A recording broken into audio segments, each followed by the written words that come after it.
By noon the next day, my grandfather's company would be handed to a man who had spent years waiting for me to fail.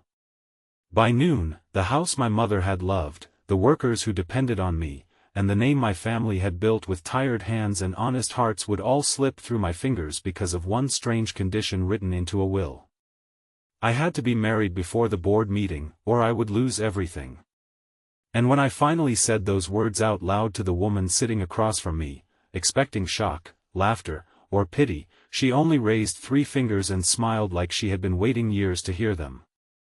If you believe in kindness, second chances, and the quiet kind of love that waits patiently in the background, please like this video, comment your thoughts, share it with someone who still believes in miracles, and subscribe to Ancient Truth for more emotional stories that touch the heart. Her name was Serafina Vale, though everyone at the office called her Sarah. She was not the kind of woman people overlooked, but somehow I had managed to do exactly that for almost 4 years. She worked as my grandfather's personal project coordinator before he passed, and after that, she stayed with the company as if loyalty was not a job requirement but something carved into her bones. She remembered birthdays, fixed broken schedules, calmed angry clients, and somehow knew when someone needed coffee before they asked for it. To everyone else, she was graceful, warm, and impossible not to trust. To me, she had always been the steady presence in the room, the person I relied on without admitting how much I relied on her. That morning, the lawyer read the final clause of my grandfather's will in a voice so calm it felt cruel. To inherit full control of Harrow and Finch, I had to be married by the next shareholder review, which was less than 24 hours away. My grandfather had believed, according to the letter, that I spent my life running from roots, from responsibility, from love. He had written that a man who could not commit to one person would never truly commit to a legacy built for hundreds. I wanted to be angry at him. I wanted to call it manipulation. But the truth sat heavily in my chest. I had run from everything that felt permanent because permanence had always ended in loss for me. By afternoon, I was wandering through the company halls like a man already ruined. My cousin Beckett had already begun smiling too widely, shaking hands too firmly, acting as though the company was halfway his. He had investors waiting, plans to sell off departments, and no patience for the older employees who had given their lives to the place. I knew what would happen if he won. Harrow and Finch would become another cold logo on another glass building, and my grandfather's people would become numbers on a spreadsheet. Sarah found me in the archive room, sitting on the floor between boxes of old contracts and photographs. Sunlight poured through the high windows, turning dust into gold. It was daytime, bright and unforgiving, the kind of day where the world keeps moving even when yours is falling apart. She didn't ask what was wrong at first. She simply sat beside me in her soft mauve satin top and chocolate brown trousers, barefoot because she had kicked off her heels after rushing across 3 floors to find me. Her hair fell over one shoulder in warm waves, and there was something careful in her eyes, something that made me feel seen in a way I was not ready for. I told her everything. I told her about the will, the deadline, the board, Beckett, the house, the workers, and the shame sitting in my throat. I even laughed once, bitterly, and said the sentence that changed both our lives. I needed a wife by tomorrow. Sarah did not laugh. She did not gasp. She did not pull away as if I had placed madness between us. She looked at me for a long moment, then lifted 3 fingers, exactly as if she had rehearsed the gesture in private. Her smile was soft, but it carried years of something unspoken. She said she would do it, but only if I promised her 3 things. Not money. Not status. Not a promotion. 3 promises. I had to stop pretending I was alone. I had to protect the people my grandfather loved, even when it cost me comfort.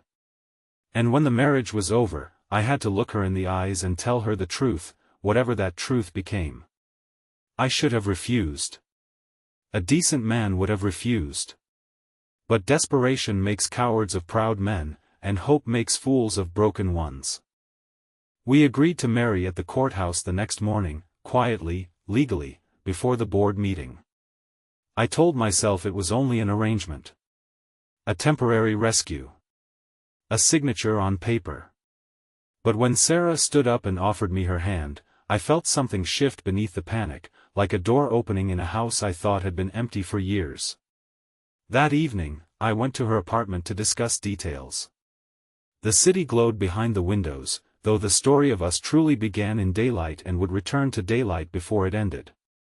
Her home was warm, elegant, filled with books, candles, framed photographs, and small signs of a life lived with tenderness. I sat on her cream sofa in my dark olive jacket, hands clasped, still looking like a man waiting for disaster. She sat across from me on a chair, calm and luminous, raising those same 3 fingers again as she reminded me that promises mattered more than contracts. The moment looked almost peaceful from the outside, but inside me, storms were breaking. Then I noticed a photograph on her shelf. My grandfather stood beside her father, both younger, both smiling in front of an old workshop. When I asked about it, Sarah's face changed. Her smile did not disappear, but it became fragile. She told me her father had worked for Harrow and Finch for 31 years. He had started on the factory floor and ended as a supervisor. When he got sick, my grandfather made sure his medical bills were covered quietly, without press releases, without applause. After her father died, Sarah promised herself she would protect the company that had protected her family. That was when I understood. This was not just my inheritance. It was her history too. It belonged to people like her father, people whose names never appeared on the building but whose fingerprints were in every brick. The courthouse wedding happened at 9:17 the next morning under a pale blue sky. The city was awake, traffic humming, sunlight flashing off windows, ordinary people carrying coffee and briefcases while my life rearranged itself in a small government room that smelled faintly of paper and lemon cleaner. Sarah wore a simple ivory dress beneath a camel coat. I wore the best suit I owned and the expression of a man trying not to shake. There were no flowers, no music, no family gathered in rows. Just us, 2 witnesses from the office, and a clerk who barely looked up until Sarah said her vows in a voice that trembled only once. When it was my turn, I almost forgot we were pretending. Her hand was warm in mine. Her eyes held steady, not demanding love, not begging for gratitude, simply standing there with a courage I did not deserve. I said the words, and for the first time in years, I felt the weight of a promise not as a cage, but as an anchor. At the board meeting, Beckett smiled until he saw the marriage certificate. The room went silent in a way I will never forget. My lawyer placed the document on the table. Sarah stood beside me, not behind me, and when Beckett questioned her intentions, she did not flinch. She spoke about the workers by name. She spoke about departments Beckett planned to cut. She spoke about my grandfather's values with such clarity that even the oldest board members leaned forward. And then she said something that made my chest tighten. She said I was not perfect, but I had never stopped caring. I had only forgotten how to stay. The vote went in my favor by one narrow, trembling margin. I should have felt victorious. Instead, I felt exposed. Because all day, Sarah had played the role of my wife better than anyone could fake, and every time she looked at me, I wondered how much of it was performance and how much had been waiting quietly for years. Weeks passed. The agreement was simple. We would stay married long enough to stabilize the company, then separate kindly.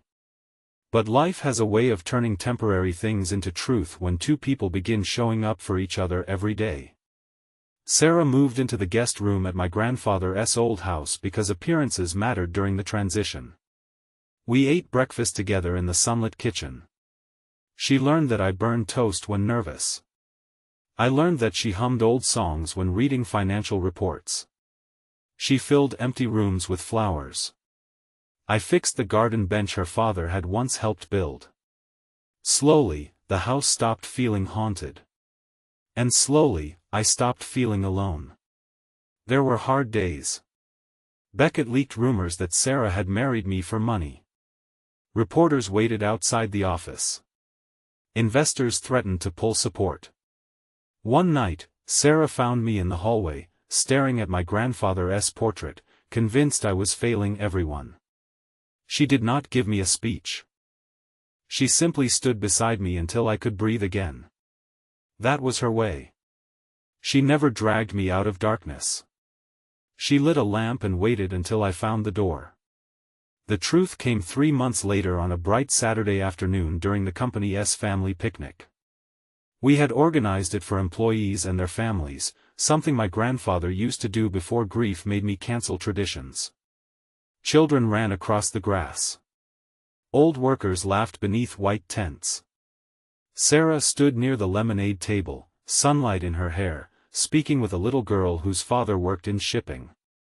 She looked so natural there, so deeply part of everything I had almost lost, that the truth arrived without drama. I loved her. Not because she saved the company. Not because she married me when I was desperate.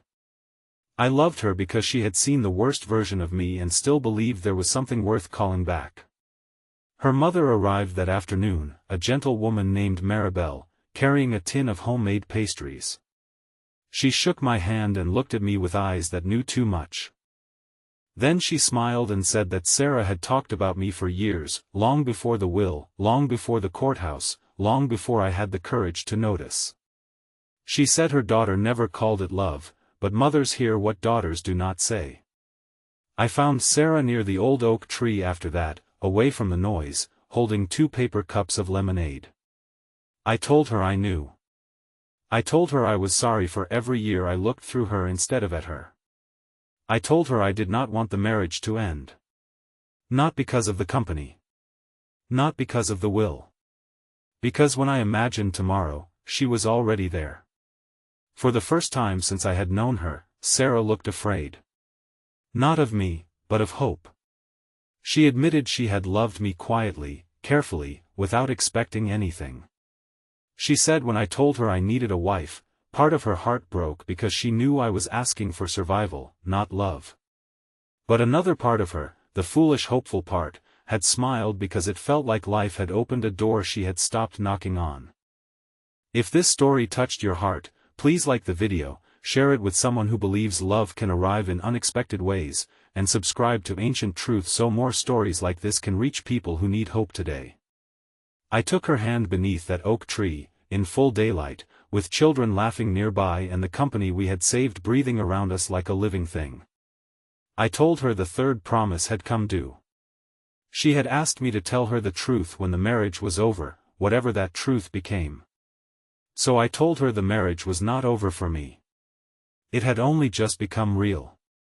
Special request: comment true love waits quietly if you believe the right person can stand beside you before you even understand they are your blessing. 1 year later, we held a real wedding in the garden of my grandfather's house. The workers came. Maribel cried before the music even started. The old factory team stood in the front row, proud as family. And Sarah walked toward me in the morning light with the same warm smile she had worn the night I said I needed a wife by tomorrow. Only this time, there were no conditions, no deadline, no fear hiding under the words. There was only her hand reaching for mine, and my heart finally understanding what my grandfather had been trying to teach me all along. A legacy is not a building. It is not a company, a signature, or a name on glass. A legacy is the love you protect, the people you choose, and the promises you keep when no one is watching. I thought I needed a wife to save everything I was about to lose. But the truth was, I needed Sarah to show me that some people do not enter your life suddenly. Some have been standing there for years, smiling softly, waiting for you to finally come home.